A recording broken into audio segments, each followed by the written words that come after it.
हे बघा, एकदम कुरकुरीत, चीजी आणि वेगळ्या मसाल्यातली ही फ्रँकी केली. हो हो, आणि भरपूर म्हणजे ढिगभर भाज्या घातल्यात असं म्हटलं तरी काही हरकत नाही. लहान मुलं काय मोठी देखील आवडीने मागून मागून खाणार. नमस्कार, मी मधुराज रेसिपीमध्ये तुम्हा सर्वांचं खूप खूप खूप मनापासून स्वागत. नवं करो करकरी चॅनल आहे, पटकन सबस्क्राईब करा. डब्यामध्ये देण्यासाठी किंवा वीकेंड स्पेशल मेनूमध्ये ही फ्रँकी नक्की करून बघा.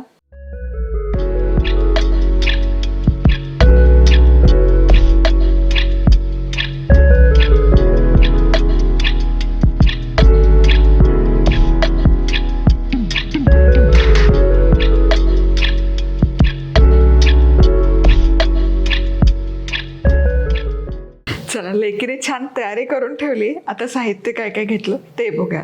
आता जसं की तुम्हाला सांगत असते की पालकत्व म्हणजे आम्ही लहान असताना आम्ही एवढा संघर्ष केला आणि आम्हाला मनासारख्या वस्तू मिळाल्या नाही. मग आता तुम्ही मोठे झालाय, मग आम्ही तुम्हाला वस्तूंचा भडीमार करणार, महागड्या महागड्या वस्तू आणणार आणि सगळ्या सुखसोयी देणार असं पालकांना वाटतं.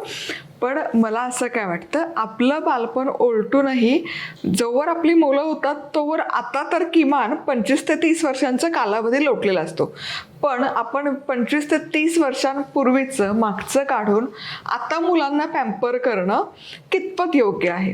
तर मी काय करते की आत्ताचे प्रॉब्लेम काय आहेत, सो लहान मुलांबरोबर लहान मुलांसारखं न बोलता ॲडल्ट कॉन्व्हर्सेशन, ॲडल्ट टॉक, मोठी माणसं कसा विचार करतात तसा जनरली आम्ही विचार करतो.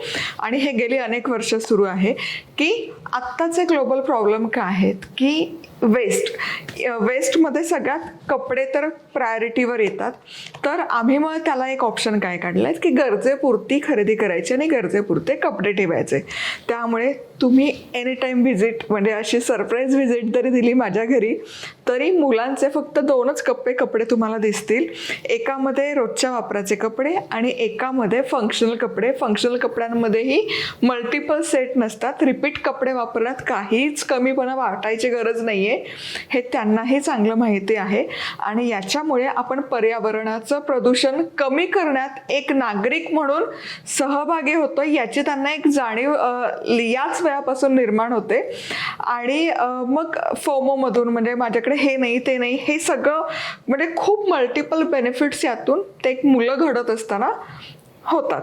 पण जसं कपड्यांवर खर्च करत नाही, पण त्यांचं रूम कधी बघाल तर वाचनाची दोघांनाही प्रचंड आवड आहे. मग तिथे आम्ही मागे नाही, हवं ते पुस्तक कितीही महाग असो मुलांना दिलं जातं. त्यामुळे आता त्यांचं कपड्यांचा गप्पा असा लहान लहान होत चालला, पण आता पुस्तकं ठेवायला जागा नाही असं ते सगळं झालेलं आहे.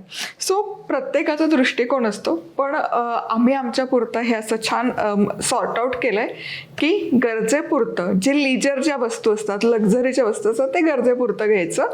आणि बाकी जे मस्ट आहे म्हणजे वाचन आहे, इतर ज्या जर तुम्ही कुठली कलाकृती जोपासत असाल तर त्याच्यासाठी अगदी फुल्ली इन्व्हॉल्व्ह होऊन व्यवस्थित त्याचं नियोजन करायचं आहे. तर इथे 3 बटाटे उकडून साल काढून किसून घेतले. पालक स्वच्छ धुवून बारीक चिरून घेतला. 2 चमचे किंवा थोडी जास्त शेजवान सॉस आहे किंवा चटणी आहे ही. बारीक चिरलेला गाजर, मका, फरसबी, ढोबळी मिरची, मीठ, आल्याचे तुकडे, मिरपूड. यासोबतच थोडं चीज, लाल तिखट म्हणजे ऑप्शनल, तुम्हाला वर्ण जे काही काही घालायचं असेल थोडं मेयोनीज असं मी वापरणार आहे. चला, आता इथे 2-3 चमचे तेल गरम करून घेतलं. मधुराज रेसिपीचं जार आहे, madhurazrecipeclub.com वरून खरेदी करू शकता. आता यामध्ये सगळ्यात आधी आलं हलकंसं परतून घ्यायचं.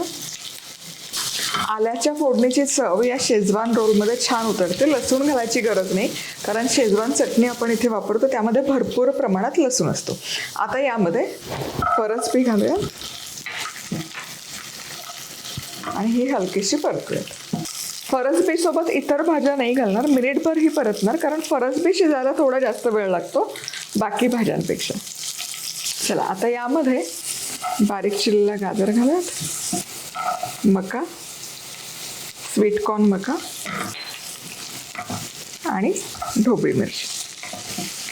भाज्यांवर मीठ घालूयात म्हणजे त्या पटकन शिजतात.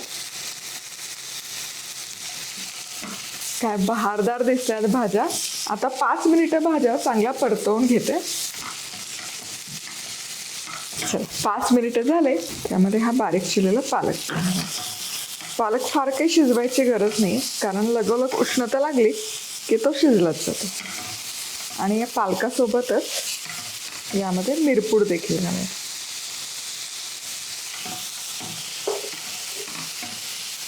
आहे की नाही मस्त. म्हणजे भरपूर भाज्या घालून आणि गिल्ट फ्री हे तयार होतं. आता यामध्ये हा उकडलेला बटाटा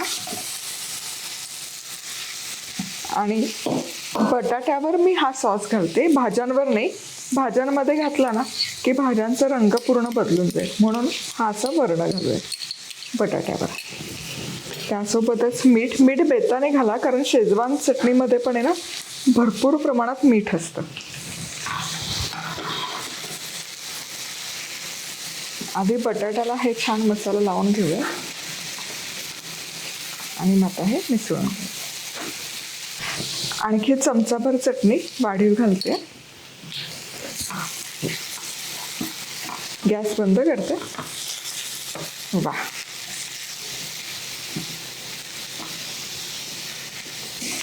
चला आता आपलं हे मिश्रण तयार आहे. एकदम चटपटीत होतं. इतर काहीच मसाले घालायची गरज नाही. शेजवान सॉसची चव या भाज्यांमध्ये बहारदार उतरते. चला आता हा फ्रँकी किंवा रोल बनवूयात. तर साधी चपाती मी इथे वापरली, घडीची पोळी नाही आहे ही, पूर्ण भाजलेलं नाही आहे. एक दिवस आधी तुम्ही ही भाजी करून ठेवू शकता, आदल्या दिवशी रात्री या चपात्या करून ठेवू शकता आणि दुसऱ्या दिवशी तुमची फ्रँकी फक्त भाजून तुम्हाला मुलांना डब्यामध्ये द्यायची. आता हे बघा, अर्धी कच्ची अशी भाजली. जी जास्त कच्ची बाजू आहे ती बाजू बाहेर आणि छान व्यवस्थित भाजली ती बाजू आत. याला तुम्ही सॉस बेसला पण लावू शकता तुमच्या आवडीप्रमाणे. आता हे मिश्रण घालूयात. यावर थोडंसं मेयोनीज घालते मी. नाही घातलं तरी काही हरकत नाही खरं, कारण चीज आपण यावर ड्रिझल करणारच आहोत. कांदा, टोमॅटो घातलं तरी चालेल, पण मी फक्त कांदा लावते आणि भरपूर चीज. इथे मोझरेला चीज घातलं तरी काही हरकत नाही. आता हे बंद करूयात आणि भाजून घ्यायची. आता ही फ्रँकी भाजत असताना ना स्पेशल टीप आहे. तर मी हे तुपात भाजते, तेलावर किंवा बटरवर भाजली तरी काही हरकत नाही. आता भाजत असताना ट्रिक काय आहे, ज्या बाजूने आपण बंद केलं ना हीच बाजू तव्यावर लावायची. म्हणजे काय होतं, फ्रँकी सुटत नाही, त्यातलं जे चीज आहे ते मेल्ट होतं आणि टूथपिक वगैरे लावायची काही गरज पडत नाही. चला ही फ्रँकी छान भाजून झाली. आता वरच्या बाजूने देखील थोडंसं तूप लावायचं आणि जसं मी सांगितलं तेलाचा वापर केला, बटरचा वापर केला तरी काही हरकत नाही. आणि यावर ना थोडंसं असं लाल तिखट भुरभुरते. यामुळे फ्रँकीला आहे ना चव एक नेक्स्ट लेवल येते बघा. आणि थोडंसं चाट मसाला. हे अगदी ऑप्शनल आहे, पण आमच्याकडे हे असं कॉम्बिनेशन केलेली फ्रँकी प्रचंड आवडते. आता हे बघा किती सहज उलटली जाते आणि अजिबात सुटली देखील नाही.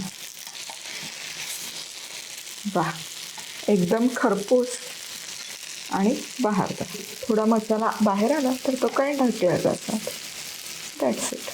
आणि आता याच्या वरच्या बाजूने पण थोडंसं लाल तिखट आणि मसाला. वा, छान अशी मसाल्यामध्ये घोळवून घ्यायची दोनही बाजूने. वा वा वा,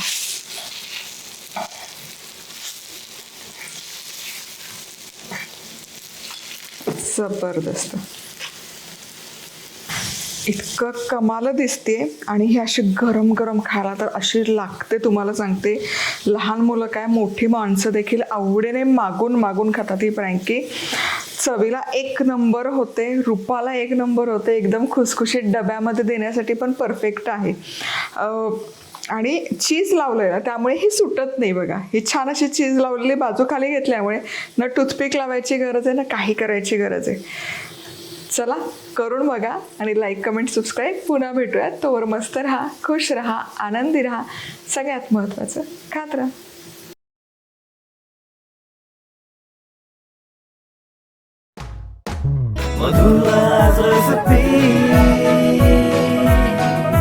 मधुराज रेसिपी, महाराष्ट्राची अस्सल चव.